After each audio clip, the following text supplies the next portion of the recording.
fiery horse with the speed of light, a cloud of dust, and a hearty hi-yo silver, the Lone Ranger.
Faithful Indian companion Tonto, the daring and resourceful masked rider of the plains, led the fight for law and order in the early western United States.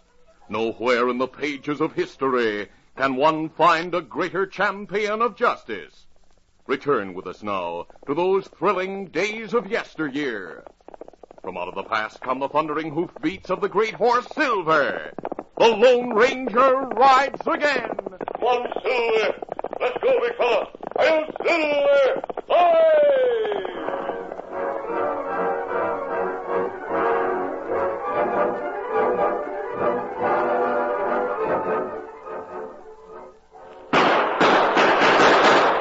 The Lone Ranger and Tonto, after pursuing outlaw Jack Boyer for days, overtook the killer and captured him after a stirring gun battle. Go on, hike him up!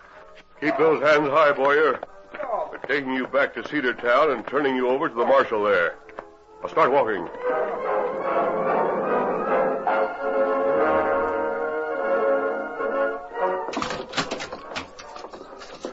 Well, you finally have him behind bars, Marshal. And I aim to keep him there. He's wanted for murder in Wichita. I'll send word to the sheriff there to come here and pick him up. I'll guard him every minute till then. Well, be sure you do, Marshal. He's a slippery customer.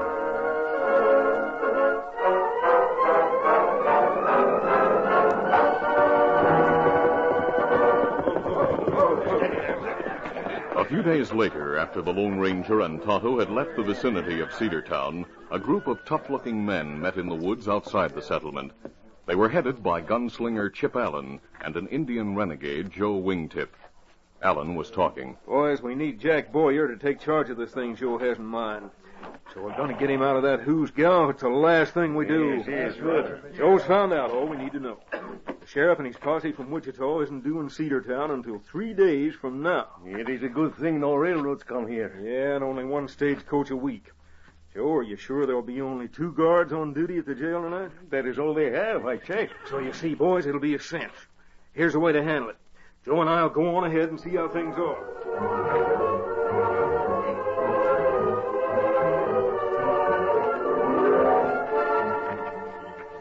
There is nobody on the street now.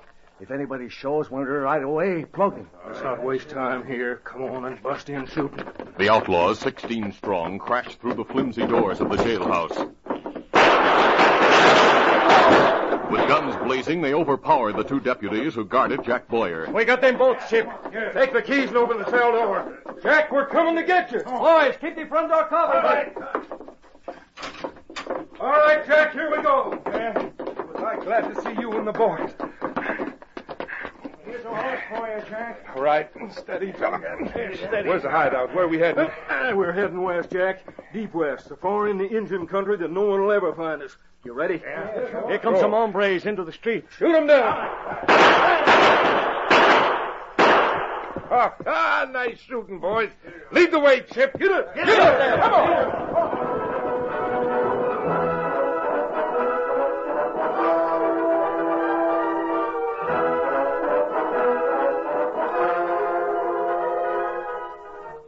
A week passed before the Lone Ranger and Tonto, many miles from Cedartown, learned that Boyer had escaped.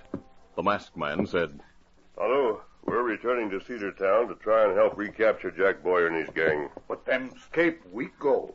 Time we get back, them be gone 2 weeks. We'll hope they're captured in the meanwhile. But if they're not, Tonto, we'll not rest until we catch up with them. On Silver! Come up, Scout!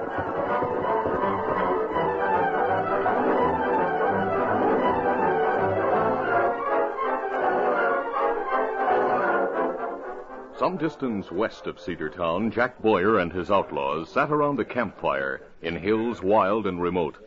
Jack Boyer was reviewing a plan which Joe Wingtip had proposed to the gang before Boyer's escape, and which all but the leader had accepted. He said, Joe, you mean to say that the trappers who work the forest in the Dakota country get all that money for the furs they take? Jack, men are becoming millionaires selling furs. Joe's telling the truth, Jack. Back in St. Louis, there's a lot of hombres getting rich just trading. They are the ones who send trappers into Dakota country and pay them for the skins they get. So if we move in on the trappers and take over, we'll be rich. We'll make the trappers work for us at our terms, or they don't hunt in that territory at all. And if they get tough, well, we are not afraid of killing people, are we? Yeah, sounds good, but what about the law? There isn't any out there, Jack. Nearest thing resembling lawmen are the soldiers at Fort Gunning, 30 miles south of the forest. And they only have a small garrison there. The Indians are friendly. They don't bother white men since they signed the treaty. Jack, all you gotta do now is open this place you'll call a trading post as a cover-up. It'll be a cinch. All right, boys, you've sold me. We'll move on.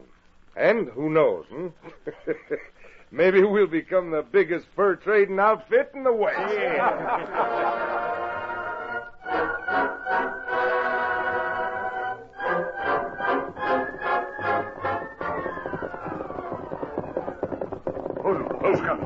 The Lone Ranger and Tonto reached Cedartown 2 weeks after the outlaws had escaped.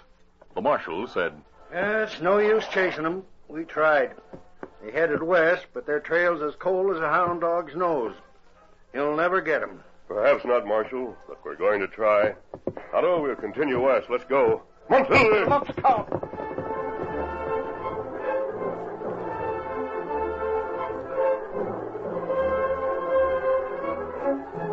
During the next few months, the once peaceful forests in the Dakota country became the background for violence and death. So you're not going to hand over your skins, huh? Mister, I've been trapping this territory for 10 years.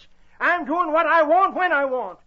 No cowherder's coming in here and telling me I got to sell my skins to him at his price. All right, old man, if that's the way you feel about it, we'll take your skins anyway. You will not, you filthy coyote. You'll take them. Boys, he's yours now. Take care of him. All right, come on. Get him, man.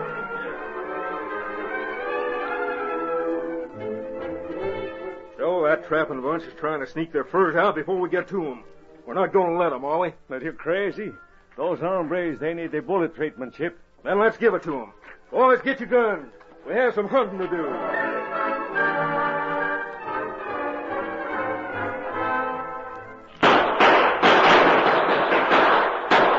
That's enough. Hold it. And look at that pile of furs. And wait till Jack sees the haul we made this time. That's right.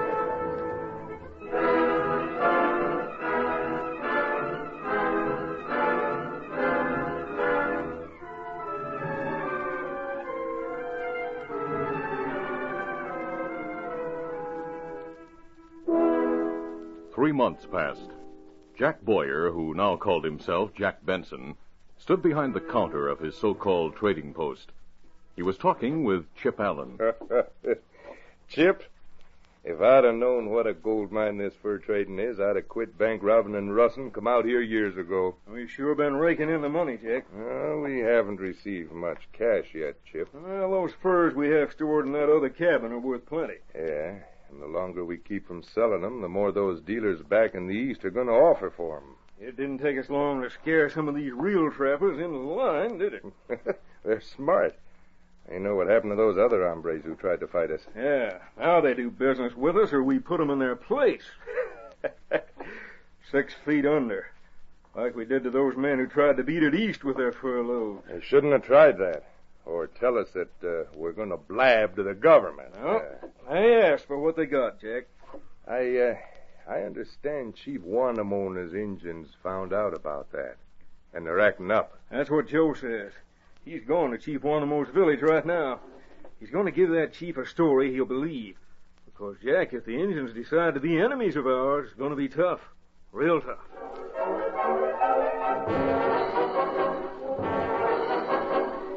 The Lone Ranger and Tonto had encountered other adventures since the day they'd left Cedartown months earlier.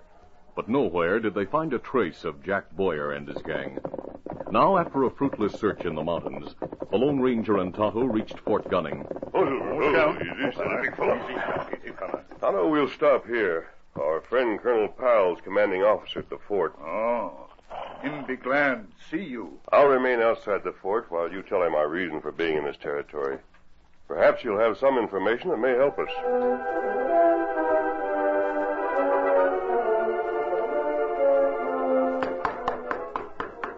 Yes, come in. Colonel James Powell, commandant of the undermanned and understaffed garrison, was surprised when a sergeant brought him a silver bullet. An Indian said to give this to you, sir. He said you'd see him. Well, of course I'll see him. He's the masked man with him? Masked man, sir? I don't believe I know. Of course you don't. You're new to the West, aren't you? I am, sir. I was stationed Well, at never Fort... mind. I'll look at your service record if I want that information. The masked man's probably waiting outside somewhere. Tell Tonto. Tonto, sir? He's the Indian. Tell him to get his friend, then you bring them here. On the double, Sergeant. Yes, sir. Right away, sir.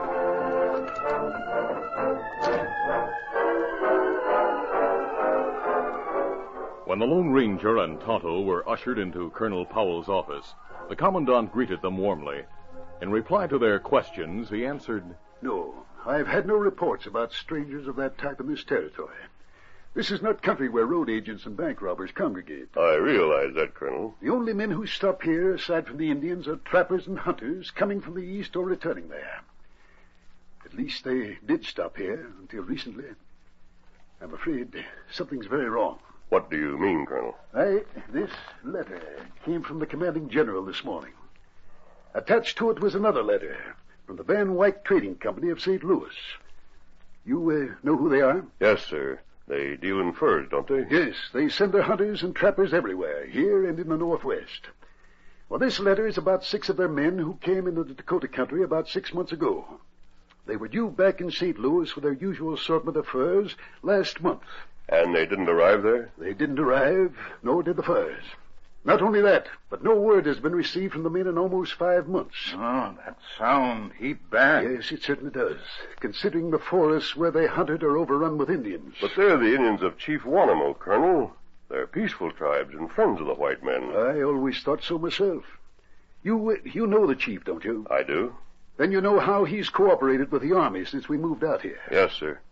If something has happened to those trappers, Colonel, I'm ready to bet Wanamo's Indians had nothing to do with it. We'll soon know if you're right or not. The general's ordered an investigation. I'm sending an officer into the territory to see what he can unearth. Who is the officer, Colonel? Ashley, a lieutenant. He doesn't know much about that part of the country, but then none of my other men do either. My officers and enlisted personnel are new to the West. May we accompany the lieutenant, sir? We'd be glad to help him if we may. But of course you may. That's why I had you ushered in here so quickly. Because your being here at a time like this is like an answer to a prayer. Well, now, It's true. Lieutenant Ashley's leaving in an hour. And if you'll go with him, I'll be eternally grateful to you both.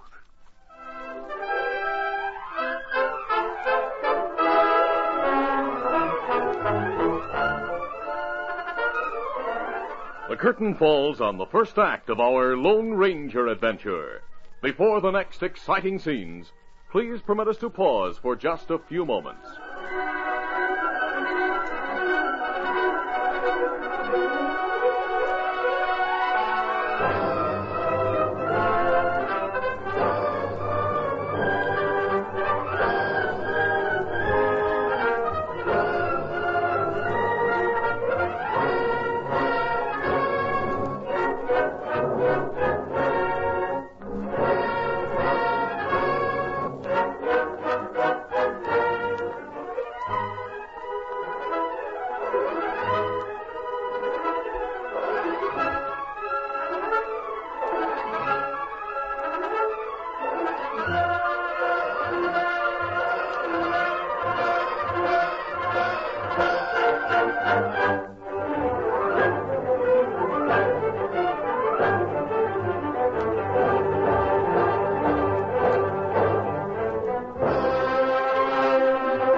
Now to continue.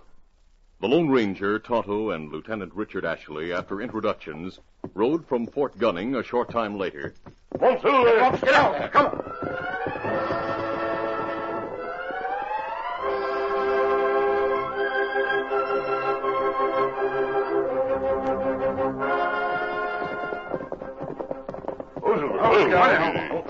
At sundown that day, as they reached the border of the Dakota Indian country, they were surprised to meet an Indian messenger whom the Lone Ranger and Tonto both knew.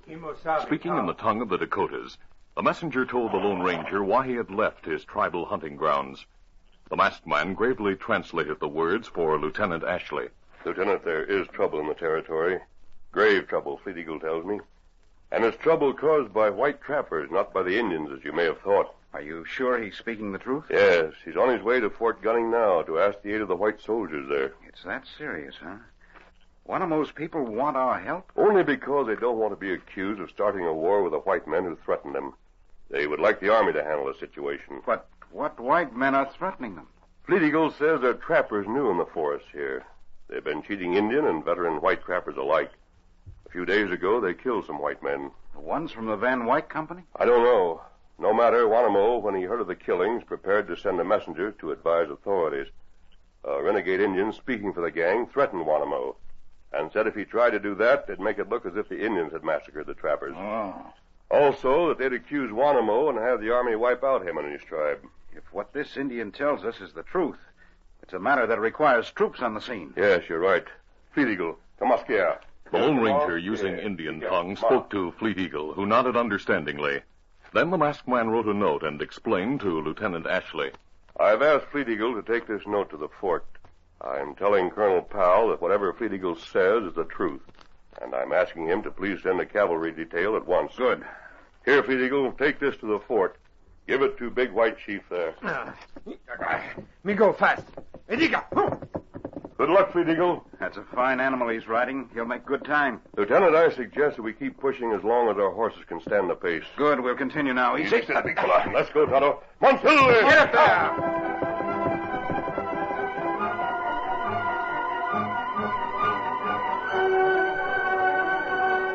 The men rode all night. The next morning, as their horses neared exhaustion, they reached Indian territory. As they came to a clearing deep in the forest, Jack Benson's trading post loomed a few hundred feet ahead. Let's stop here. Our horses need rest and food. Perhaps we'll get food at that place ahead. That new cabin, Kimosabe. We not see it last time we come here. No. Lieutenant, you may be able to get some information there. Ah. We not reach village of Wanamo till late. I'd accompany you if I weren't wearing this mask. I'll look after the horses, though, while you go there. We'll do that at once. Ready, Tonto? Uh-huh.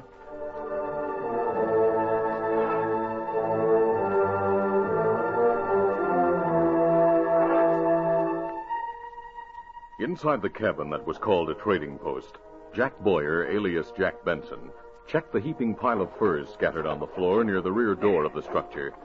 He was talking to Chip Allen and Joe Wingtip. We'll pack these skins first. These are the ones we got from that outfit you had to get rid of. You think we really have to make a run for it, Jack? Sure we do. After what Joe tells me, it's the only chance we have to get out of here alive. Joe, you shouldn't have threatened that Chief Wanamo the way you did. Why not? If he thought Jumping Johnny snake. Jack, Joe, coming through the front door. A soldier and an Indian. Stay back here. Let me handle this. Well, Captain. Lieutenant Ashley from Fort Gunning. Oh, yes. What can I do for you, Lieutenant? Do you run this post? Yeah, sure. Benson's the name, Jack Benson. What? What'd you say? Me just make noise. Oh, you're dead, eh? Well, Lieutenant? I'm here on an investigation, Mr. Benson. Oh, alone? Yes, with my guide. I'm trying to get some information about some men who trap in this territory. 6 men associated with the Van Wyck Company of St. Louis. Oh, those crooks. Trying to catch up with them, are you? Crooks, you say? You mean you know something of the men I'm seeking? Well, sure. Those hombres from the Van Wyck Company stole the skins they were supposed to take back to their bosses. Stole them and headed west a couple of months ago. This is news. Where did they go? I wouldn't know. Probably headed for the Oregon Trail. Maybe headed for San Francisco, if they know how to reach there.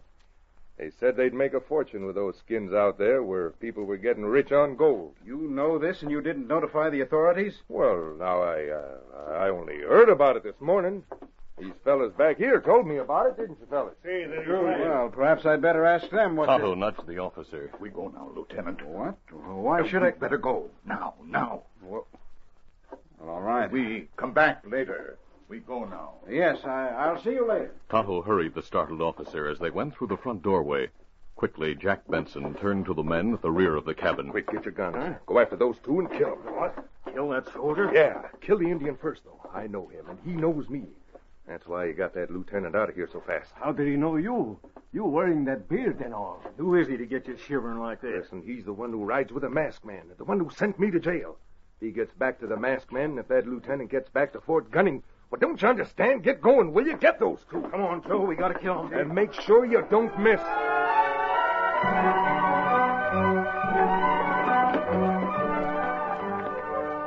Chip, there they are, heading toward the clearing. Yeah. They're turning off the path. Push through these bushes. We'll get clear shots at them here without being targets ourselves. Chip, look. They're the horses, all right. They are alone. Hold up. There's a 3rd horse there. And a 3rd man over here. Chip, behind that tree. The masked hombre. Why, you... Stay right there. I'll fire again. I didn't see him, Joe. I saw you coming after my friend with your guns drawn. You shoot him. What was it? Hey, I don't understand. What's this all about? Them outlaws. They were about to ambush you, but I got them first. Outlaws ambush us? Them have guns in hand when we in trading post. Them shoot us. If me say, me know. Oh, I didn't realize why you got me out of there so fast. Me not stop to tell you, or them see. Me wait till we come and seek Kemosabe. But this little byplay prevented that. Tonto, get their guns from the ground and we'll bandage their arms. While Lieutenant Ashley covered the 2 crooks with his gun, the Lone Ranger and Tonto treated their wounds. Meanwhile, Tonto told of recognizing Joe Boyer. And him run trading post. Wear whiskers, but me know him. Well, let's get him. These bandages will hold. Lieutenant, would you please keep an eye on these 2? Yes, an eye and a gun. All right, Tonto. We'll go back to the post, through the underbrush, not along the path.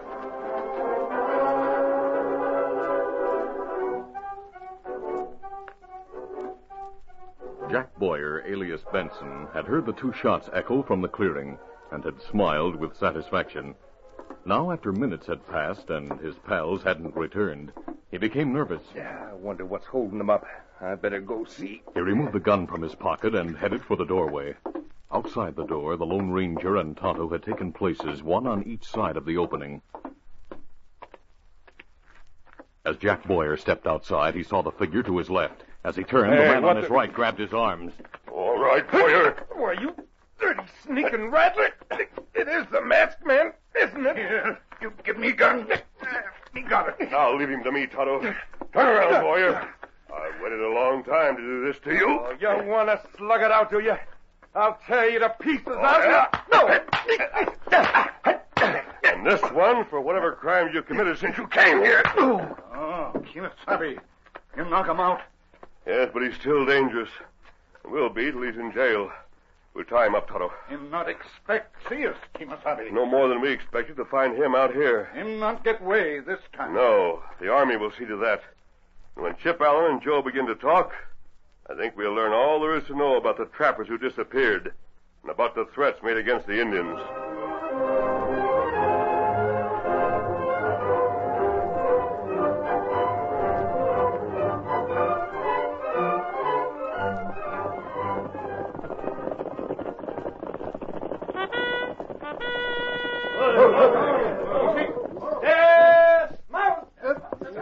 The next morning, cavalry from Fort Gunning, heeding the warning which Fleet Eagle had brought from the Lone Ranger, arrived at the trading post.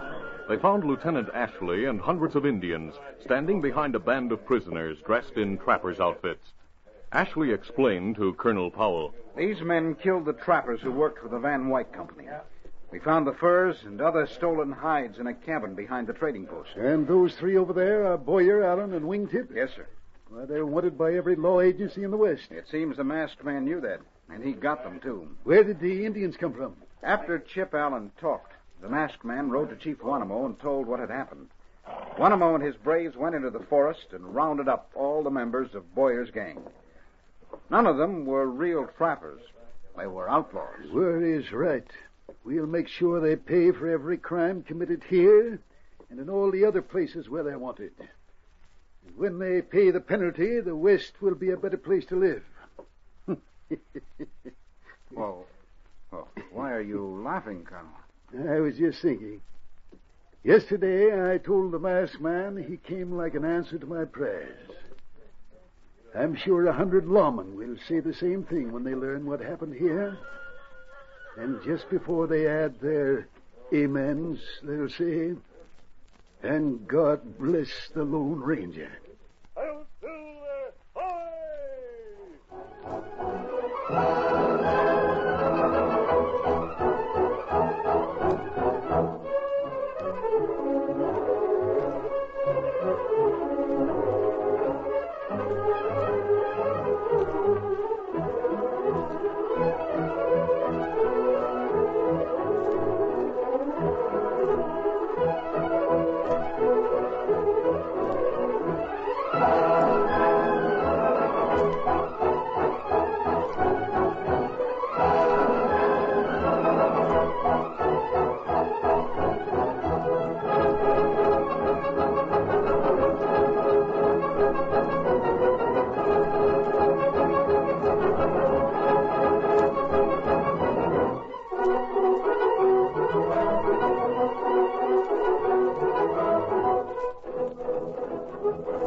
This is a feature of the Lone Ranger Incorporated, created by George W. Trendle, produced by Trendle Campbell Muir Incorporated, directed by Charles D. Livingston, and edited by Fran Striker.